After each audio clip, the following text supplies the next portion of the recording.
So what I would say to any CEO or anybody who's looking at what is the driver in their life, for many years I was that type A, double A, triple A, whatever you want to call it, that was chasing success. And I learned that that was just being on a hamster wheel of life. Because every time I reached one of those successes, it was like, okay, what's the next one? I realized it was actually about significance. Significance is the meaning behind the success. And joy is part of that significance. It's what really takes it and makes a difference in your life. Success is the achievement of a goal. We've all done that. Significance is the meaning behind that achievement. And that's where you get into joy, where you can enjoy your life and what's going on around you.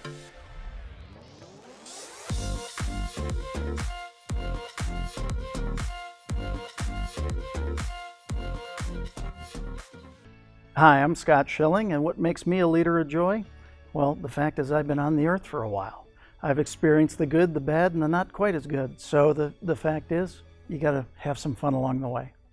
My background starts actually growing up in the Midwest. I'm very fortunate to have a nice life growing up, 5-sport athlete, got to meet a lot of people, play a lot of sports, went off to the University of Iowa, go Hawks, and got to play Big Ten football under the great Hayden Fry. Learned so many great lessons. Did like most people did in my era, and that is go into corporate America. My dad worked for the same company for 46 years, so that's what I saw modeled. I started that way and then transitioned into being a consultant and now a professional speaker, trainer, author, and coach for the last 18 years. Some of the successes across my career have included 2,500 live stage appearances with virtually every name you all know. You might not know my name, but that wasn't my task at the time. My task was to present other people's products and share those messages with people. But in being able to do that and meet all those people, it created an environment where actually I became a connector and connect people and put people together, as well as speak and coach and train in the things I love to do. So what makes me an expert on joy is actually quite some time ago I developed my life purpose statement to inspire and empower others to serve humanity through living their purpose in spirit, love, and joy. Now here's the interesting part. Even though that was my life purpose statement, spirit, closer to God than I've ever been. Love my wife, my family, my friends more than I've ever have. Joy, well, I've been happy, but did I have joy? See, there's a difference between the two. I've had a lot of fun, but the difference is enjoy. It's being in joy. It's actually being in happiness.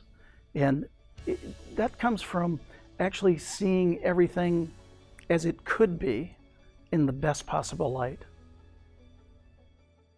I mean, one of the things that shifted me from, although I had my life purpose statement, in spirit, love, and joy, again, I was in spirit, love, and being happy doing what I was doing. It wasn't necessarily joy. I got so involved, like so many people do today, is they get so involved in their careers or the activities or sometimes success. The fact is, all of a sudden you tend to forget the things that just bring you joy. Simple laughter, having fun. My wife and I have gone to watching a comedy show before we go to bed.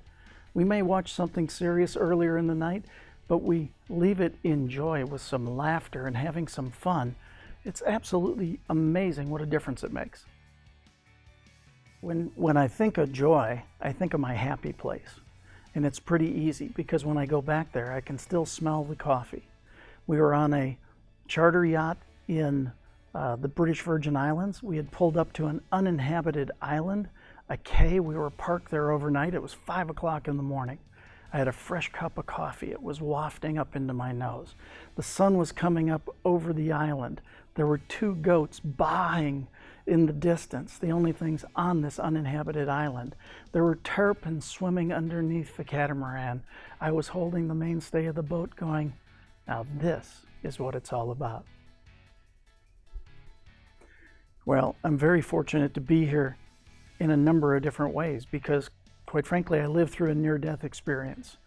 I had a major cerebellar stroke, which if you understand that, that means speaking, motor function, walking, talking, vertigo.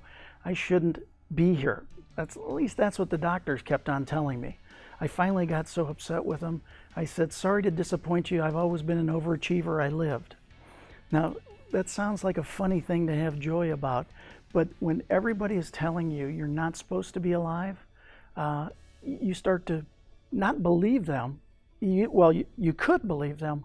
I chose to be upset about it and make it be a driver away from it, that I was saved for good works, and I've got a lot of joy to add to the world going forward.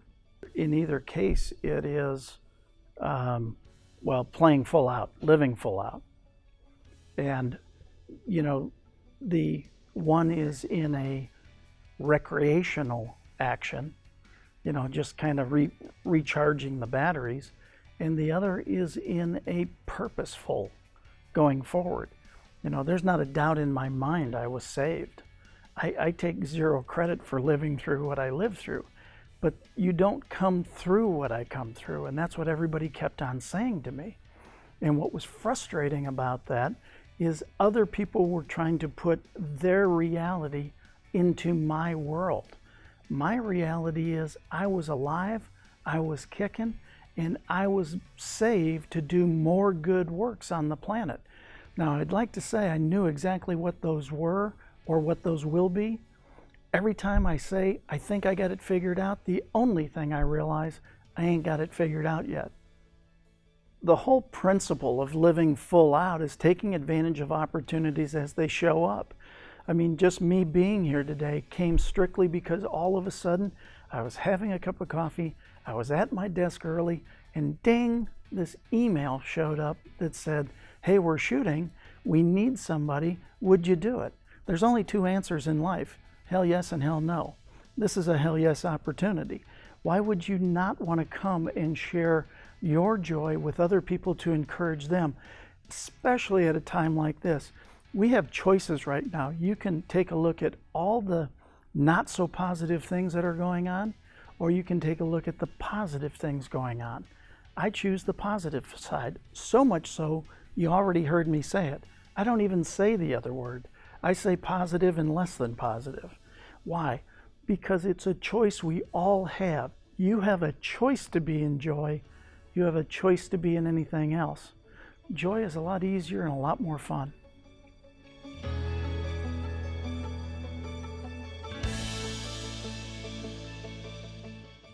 You know, this is a great chair that I'm sitting in here, but I actually have a chair of joy at home. It's actually a massage chair.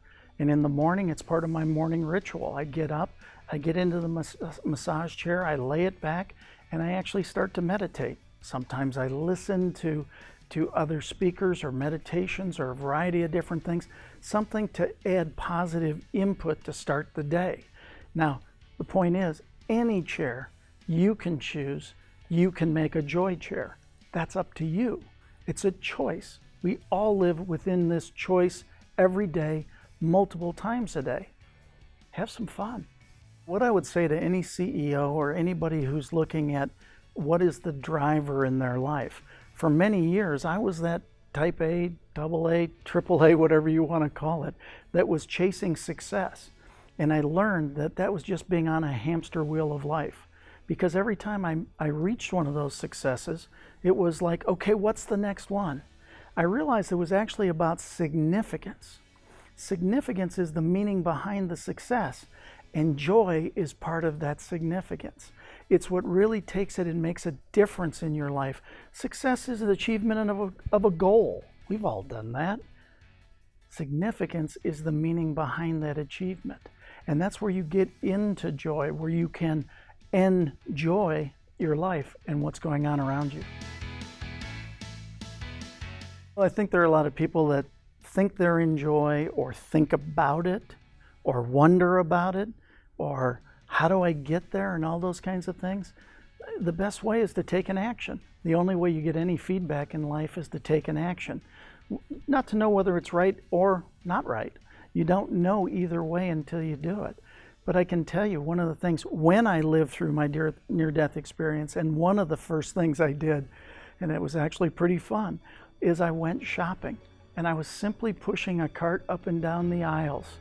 And all of a sudden, a woman was walking from the other direction, and I stopped.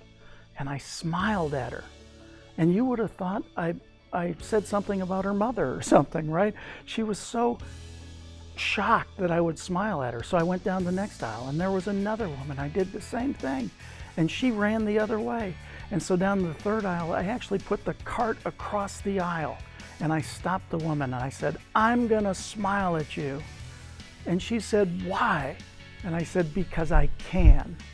And she goes, "Nobody's ever done that." And I said, "Well, now you can check that off your list."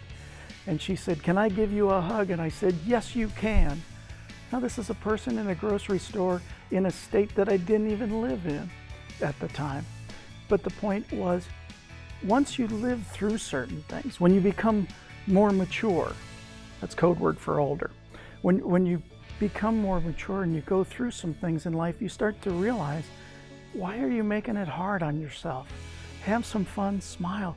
Every time you smile, you impact at least 2 lives, theirs and yours. That's how you get to be in joy. It's a choice.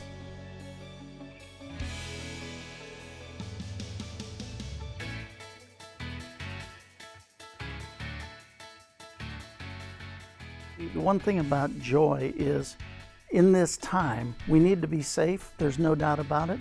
But the reality is, I refuse to social distance. Now, I'm not a rebel. What I will do to maintain safety is physical distance. And then we are social beings. I'll actually increase and up my social game. That's why we have all the top-tier webinar platforms today, all the different things. I'm calling people, I'm not texting people, I'm not even emailing people. I'm being more social today than ever because we're at a time where we need it. We are joyful people that are social beings. Physical distance for safety. Social distancing? Add joy to somebody's life. In fact, call them today and just say, "Hey, I'm the president of your fan club. I'm calling just because you're awesome. Talk to you later." I think everybody should have this opportunity to take advantage of what Cheryl Lynn is doing here. This is so, quite frankly, needed to have a chair of joy in your home. Why? Because it's a place of reminder. At the very least, when you walk past it, it's going to trigger in you that feeling of joy. And if you just stop and sit a little bit, or just lean against it, do whatever you have to do, you'll find some joy come back into your life in that moment. And that's all life really is a series of moments put together. Why not have more happy ones, more with joy? I highly recommend that you follow what Cheryl Lynn's doing with this entire project. It's absolutely amazing and a whole lot of fun.